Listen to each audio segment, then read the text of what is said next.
Hey guys, it's Cesar. And I'm Carla. Welcome to another episode of Carla and Cesar's Modern Life. Episode number 39. Yeah, 39. We're back. After a 2-week hiatus. Yeah, the last episode was published 2 weeks ago. Mm-hmm. So, I mean, yeah, it's only 1 week that we missed because it was it was November, Thanksgiving. Mm-hmm. So technically we're back after 2 weeks. Yeah. Thank you So guys. hopefully you didn't miss us too much. Yeah. Sorry we didn't let you guys know. A lot of stuff went down, but I think the main one was, well, I mean, we'll talk about my version of it, but you were also sick for a few days too, right? Mm-hmm. Yeah. And now I'm going through it as well. Yeah. Sorry about that. Oh, it's okay. So yeah, it's been a really eventful 2 weeks, including Thanksgiving that just passed by, and I think we enjoyed it, right? You had a good time? It was a good time. Yeah, it was nice and relaxing, and I think that's what I needed was a chill Thanksgiving. Yeah. I know last year we were running around between like 2 different places, and I was still flying at the time.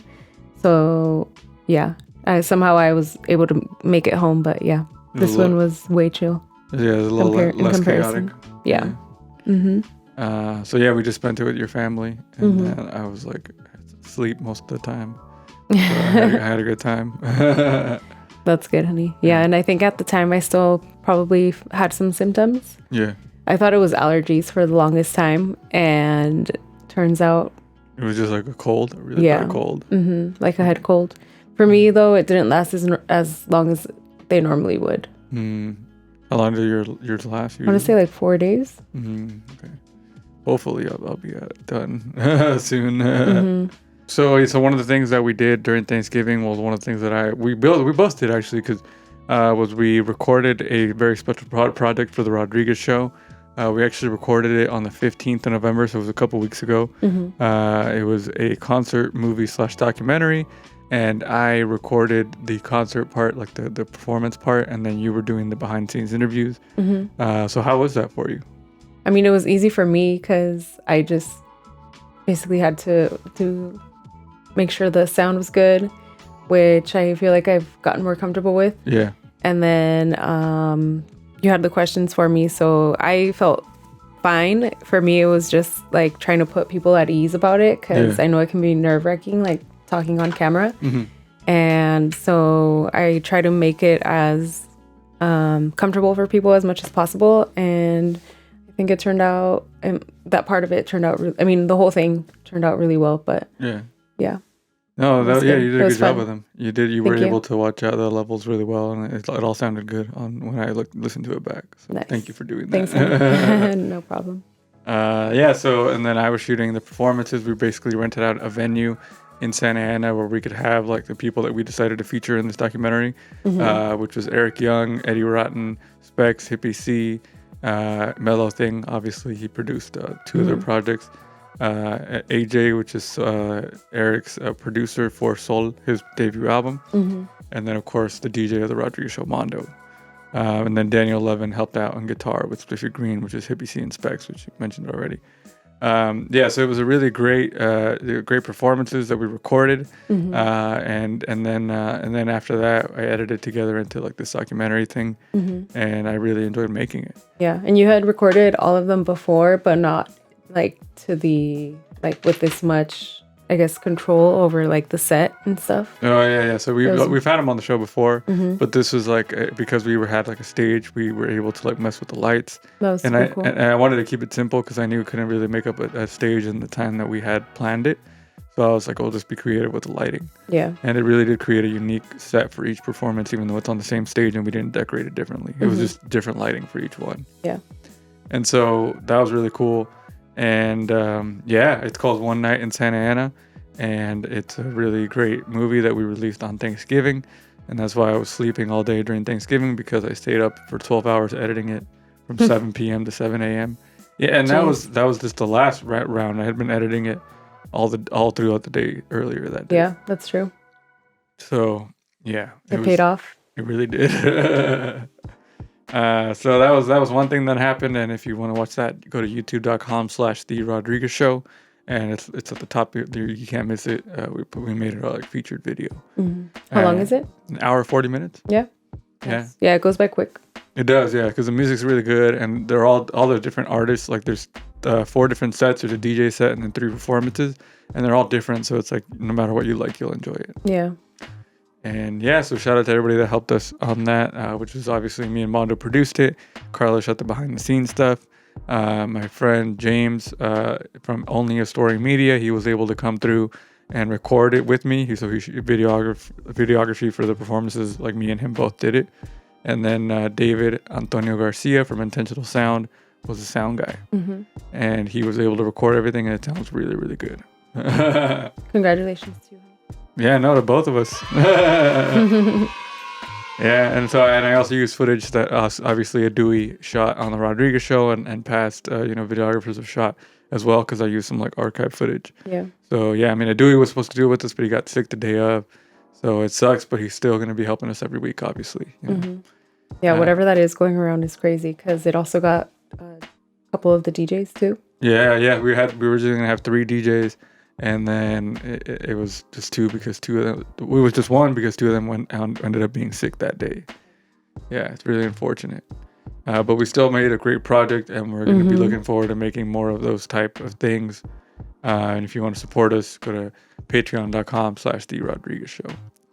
Yeah, I'm just really proud of what we made. It was fun to make, and I've had people reach out to me who I respect to tell me like, oh, it was a great job, and I was like, dang, coming from you. Like, that must feel so nice. Yeah, yeah, it does. So we're just gonna keep doing it, and then this week we're recording an episode of the Rodriguez Show, like, regular format. It's been a minute, so it's like, headlines, Mondo's mix, and then 2 guests. So yeah. And then another thing that happened that was really a big deal, which I guess is exciting, is that I don't have to worry about being unemployed, because I found a job. Hey. Yeah, I found a part-time job, and I work somewhere that's going to allow me to, I work like 20 hours a week, but that's good because it allows me to continue to do the projects that I want to do, like the shows, like our shows, and then obviously the the freelancing recording podcasts. So I can do both, and I'm really happy about that. And that was one of the reasons why. It wasn't just because Carla was sick. It was just because I was also starting that too, and it was just a lot going on. Yeah. And you're excited about the type of work that you're doing, like the, I guess, industry? Yeah. I mean, it's a clothing store, and it's cool to be able to do that, to work for it's like a secondhand clothing store. So I really appreciate, it's just cool to be able to see the different pieces. I didn't think I would have to know that much about fashion, but it's really important to be able to buy if I want to be a buyer of that at the store. And it's just something that, I've always had an interest in fashion, or I've tried to be a fashionable person to my own style. And this place is really about that. Like, it's not just, hey, keeping up with the current trend, like, be individual as well. Yeah, that's super cool. Yeah. So, and it's really close to my house too. So all convenient. Nice. And so, yeah. So what about you? How was your week? My week was good. Work is fun. It's busy. It's the holidays, or it was a holiday, and I mean, I feel like season. It's just consistent. Like, it hasn't slowed down. Yeah. So it's good. It's fun to see like all the cool holiday items, and I just feel like I'm getting closer to like most of my coworkers, and so it's just fun to be at work. I'm really enjoying it. Fun environment. And yeah, the days go by quick, and I've gotten into like a really good routine where right after work, I most days I'm able to work out, if not right away. Like I take the first class, yoga class that's available. Most days, and I feel like it's been great. Like, just the fact that I'm like having that's like, it's only for me, and it's like, I don't know, it feels really good. Yeah. And I see myself getting stronger, and that's great. But I did realize I need to start eating more, because I feel like I'm not eating enough, and so I'm not adding on like the muscle that I want to be. So I'm gonna be working on eating more and hopefully getting yoked. There you go. No, it's good that you're taking the steps that you need to be able to get, and you realize like, oh, look, I am seeing the results of working out, and then feeling better about yourself. Yeah, definitely. Yeah, so that's been really fun. And that's really it. It was fun working on the project with you, and I feel really good now that I'm not sick. Oh, and before I was sick, I had a stupid like muscle thing going on or something going on with my neck for like over a week. And I've never had it be longer than like 4 or 5 days, like, you know, like a neck strain. And it was so annoying. I was like, I just thought I was never going to get better. But it turns out it was my pillow that I've had for like 2 years. Yeah. But I think since it's one of those like synthetic ones, it was like a memory foam, cooling. Like once it was done, it was done. I don't work anymore. I know. Yeah, don't use me anymore. And as soon as I got rid of it, it was like santo de remedio. And that's all I needed to do. So now I know. Yeah. Good. So back to having like good rest. It sucks because I couldn't get good rest. And that's probably why I got sick. Yeah. Yeah, because you couldn't recover fully. Yeah. So it feels good. Feels good to feel healthy. Be healthy. Nice.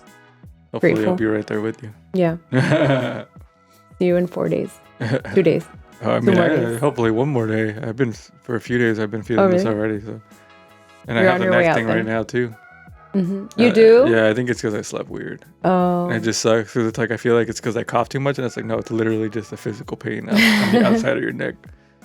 Damn. But I am excited because this weekend, so it's still early in the week, so I'll obviously be recovered by the weekend. The weekend we're gonna go to Besame Mucho. I'll do the kids. Hey. Besame Mucho is a festival. It's a Spanish music festival. It has so many great acts, and I'll pull it up right here. I mean, some of the people that are going to be there: Juanes, Los Tigres del Norte, Alejandra Guzmán, Paulina Rubio, Elvis Crespo, Caifanes, Bronco, Sin Bandera, Oh, shit. Café Tacuba, Banda Recodo, Los Ángeles Azules, Sonora Dinamita. Sonora Dinamita. That's wild. I can't believe all these people are going to be there. Yeah, Hombres G. I'm wearing the hat right now. Yeah, no, it's going to be great. El Tri, El Gran Silencio, Molotov. And we're going with a fun group, your family? My family, yeah. Mm-hmm. So we're going to give you a full recap of that next week. Is Jessica going? No, my sister's not going. So yeah, it's going to be at Dodger Stadium. I hope Maybe we'll see people. Say hi to us if you see us. Oh, there you go. If you're a fan of the show and you're like, oh, maybe. Never know. Yeah, exactly. All right. So are you ready to get into the scenarios? Yeah, let's do it. I'll read them. So you can save your throat. Yeah, my throat's hurting a little bit, so Carla's going to read them. All right. You ready to do sweetie. it? Yeah. Am I the asshole for doing weird or awkward poses whenever my mother-in-law accidentally walks in on me in the bathroom? So my mother-in-law, I'm a gal, by the way, came to stay with us for a few weeks till her home is renovated for Christmas. The problem is that she has been randomly walking in on me while I'm in the bathroom. Thankfully, not once has she seen me naked because I started picking up on her behavior after the second time in a week. She'd barge in, then turns and says, "Oh, sorry," then closes the door. I tried talking to my husband about it, but he kept ignoring, then flat out said, "So what if she accidentally sees you naked? She is family." He seriously said that. Could you... She's family. That's how it's written. She's family. It is written like that. With like 100 A's. She's family. We have a lock and I could have used it, but I have past trauma from the idea of locking or being locked in a room after my brother locked me in the bathroom when I was 5. So I came up with this idea. I'd go inside the bathroom pretending to use it and wait for her to come, because honestly, it's deliberate at this point. When she accidentally barges in, she'd see me in a weird or awkward position. For example, doing a ballet stand, standing on the toilet, or standing facing the wall with my hands up, fully clothed, of course. I could see how awkward and weird this would be for her because she'd stand there for a few seconds trying to figure out what was going on. It was hilarious at first seeing her initial confusion, but she told my husband about it, claiming she's caught me practicing rituals in the bathroom, end quote. I cleared things up and revealed the reason why. My husband was livid.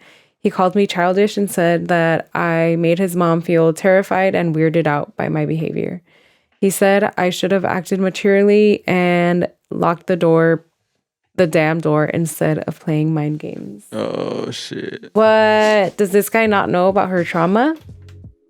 What an insensitive comment to make, if so. It sounds like he doesn't know about her trauma, right? Like it sounds like he doesn't know that she doesn't. But at the same time, like maybe he'd ask her, why didn't you I lock feel the like door? he would know if they're married. Are they married? Yeah, they're married. Yeah. Why? Because it would have had to come up the fact that she can't lock doors behind her or doesn't want to or can't. Specifically the bathroom, I think, just because she was locked into the bathroom. But still, like, it's her house. If she doesn't want to lock the door, people should respect that because it's like, it's obvious. Yeah, what the hell? Does she need to get like a sign that says in use? And what's up with the mother-in-law always trying to go in there? Yeah, like, that's seriously. Weird. Like, why come nobody is like, oh yeah, it's just my mother-in-law. She's quirky. Yeah. Like, what's up? What's that is going a on, really perv? weird and specific thing. Yeah, because it's not like, and she said it's deliberate at this point. Like, she doesn't even know like why. She knows it's gonna happen, but nobody's asked why. Right. I wonder why she hasn't confronted her about it. Just flat out asked her like, why are you doing this? Why you do this? Why you do this? I wonder too. Like, what's her thing? I mean, I don't think she's an asshole for making a joke out of it. Because what else are you gonna do? Like, she could have been like, "What the fuck?" And how else is she gonna learn? And she had every right to be, if she did go, "What the fuck?" Like, to be upset about it. You know. So not the asshole, I would say. Yeah, no, I was just gonna say that if he does know that she has trauma, like the specific trauma, there's a reason she can't lock the door, then like to demand that of her and say like she's being childish, then yeah, that's a problem. Mm-hmm. She might need to get a divorce. Because he's not respecting like your that's needs, rude. your trauma and that's stuff. Yeah, super insensitive. Mm-hmm.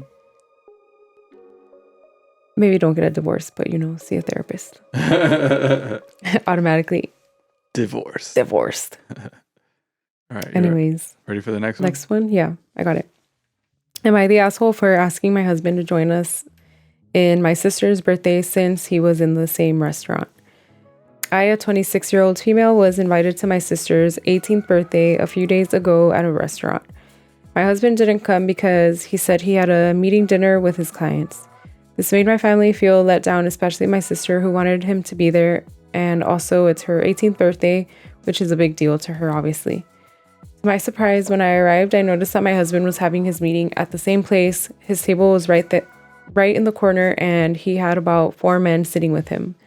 My parents and the guests saw him as well. I waved for him, and he saw me but ignored me.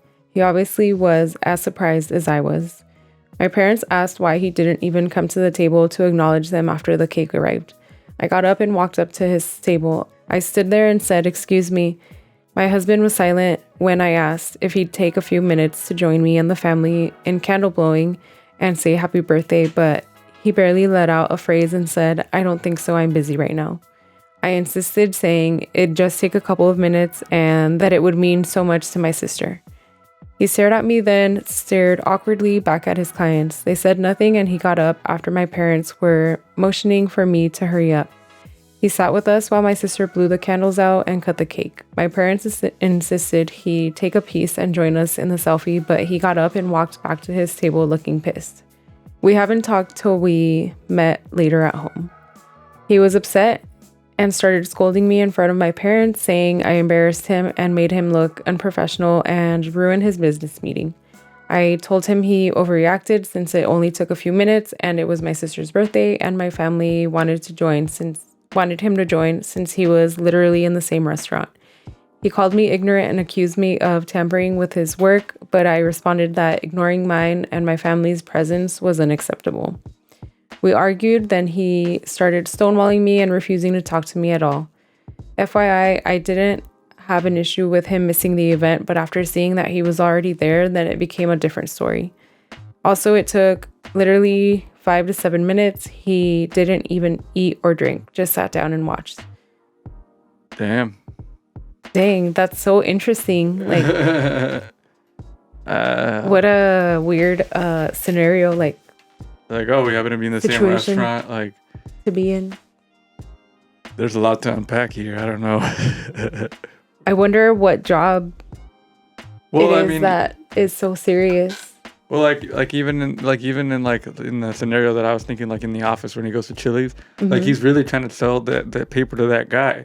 And it's like, and if you're really trying to like present them with all the details of like, hey, this is why you need to work with my company. Like you're there they're there to give you their time, and Right. you're like trying to make the best of it. And Right. that's what you're saying. They were his clients, so he's pitching something, or that's how I see it. Like, Yeah. and then to be like, oh, like, I'm sorry, I brought you here to give you this presentation. Give me a second though. I know, especially like if you're in the zone. I think. Yeah. Like it's probably hard to like switch back and forth. Yeah. If it's that intense. And so I can see that from his side, where it's like, hey, like, I'm supposed to be working right now, and you guys are having a party. Like, this doesn't. I can't do this right now. What do you think about the family, though?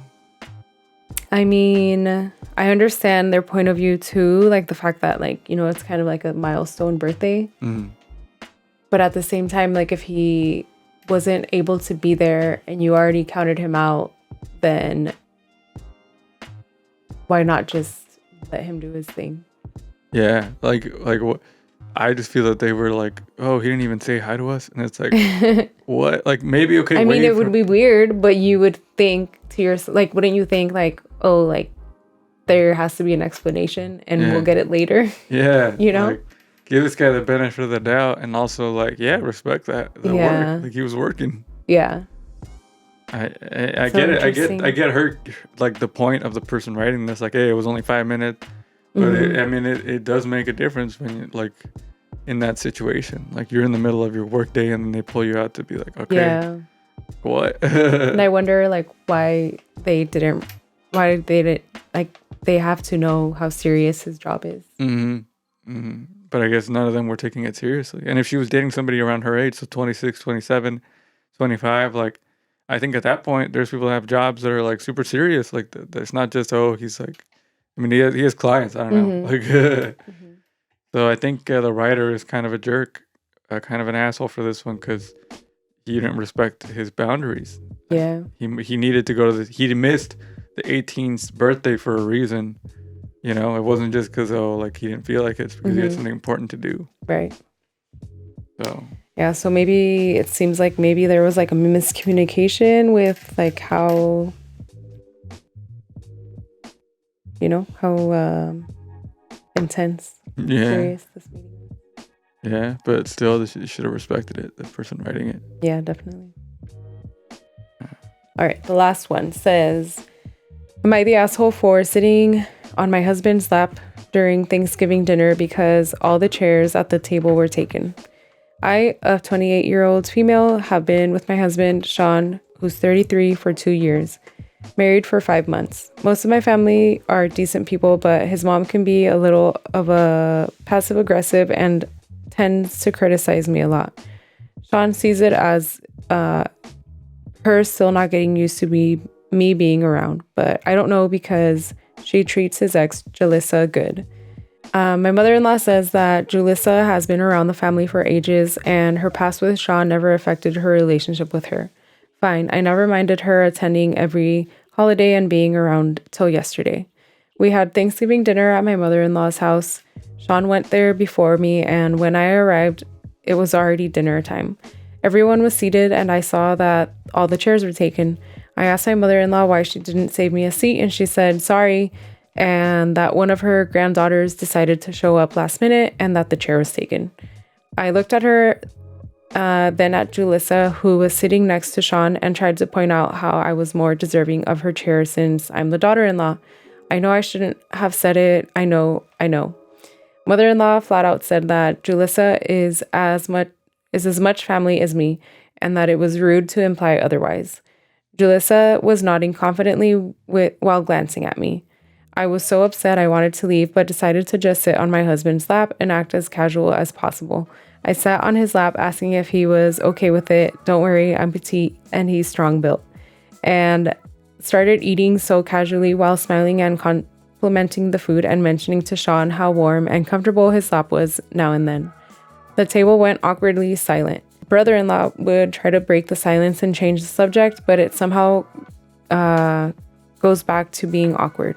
Mother-in-law and Julissa were barely eating and were staring at each other, then at my eyes wide open. Minutes later, Julissa excused herself to the bathroom, and so did mother-in-law. It was still awkward, but I did my best to focus on dinner. Sean was eating as well. Later, there was just so much tension, and my mother-in-law was barely able to speak after Julissa left early, like right after dinner. Sean and I went home and mother-in-law tried calling, but then called Sean and texted me saying that what I did was inappropriate and that I ruined Thanksgiving dinner and made it awkward. She said it wasn't her fault that the chairs were taken and I could have dragged a chair from the kitchen, but acted childishly and made Jalissa and the other family uncomfortable with with how inappropriate I was. And then there's an edit to say, I need to mention that even if I took a chair from the kitchen, there wasn't enough space at the dinner table to fit the chair. Everyone was sitting next to each other. Dang. I mean, she put her in an awkward position, right? She did. The mother-in-law? Mm-hmm. Like, what was she supposed to do? Yeah. I mean, yeah, get a chair, but I mean, also it sounds like she's your guest, so you should have gotten the chair. The mother-in-law should have gotten the chair, maybe. And she was clearly like trying to like prefer Jalissa over the daughter-in-law. Yeah. Like, what the heck? But also, like, yeah, that's so weird. That's such a weird, like, awkward situation. Like, I can't even imagine. Like, that'd be so hard to like. I know. What kind of family keeps an ex around? Like, that's. Yeah. I don't want to be involved in that. Where it's like, yeah, no, I know they dated, but it's all like. Yeah. Now they're like part of the family.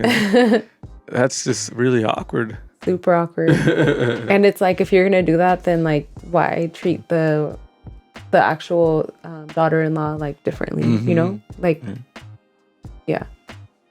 Like, it seems like she's giving preference to Jalissa. So yeah, so I really don't blame you. I probably would have just been like, all right, cool, I'm out of here. Like, yeah, obviously sat somewhere else. Yeah.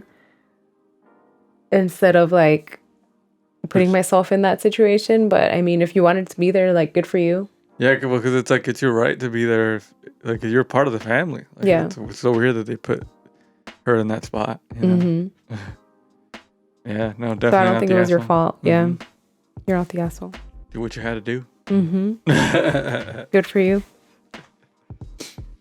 All right. Yeah, so that's it for this week. Yep, that's it for this week. And feels good to be back. Yes, we're gonna keep making episodes every week. We're at 39. We're almost at 40, and that's almost at 52, which is a year. So dang, that's wild. Yeah, February. And it's only a couple. Time months flies. away. Time flies so much. Thank you guys for tuning into this episode and for watching and supporting the channel. If you have not followed it, go ahead and do that. Click that, and then click the bell too if you want, so you can know when the videos are out and you can watch them and you don't have to wonder. Mm-hmm. All the things. Yep. And where can they follow you online? On Instagram at carlalarod89 or on my plant page, Plant Parenthood OC. And you can follow me at I am Cesar Rod on Twitter and Instagram, and then The Rodriguez Show at The Rodriguez Show. And if you'd like me to produce your podcast, go to Cesar Rod Podcast and Video. And yeah, do it. That's it. Remember to take care of yourself and each other. Thank you for watching. Bye.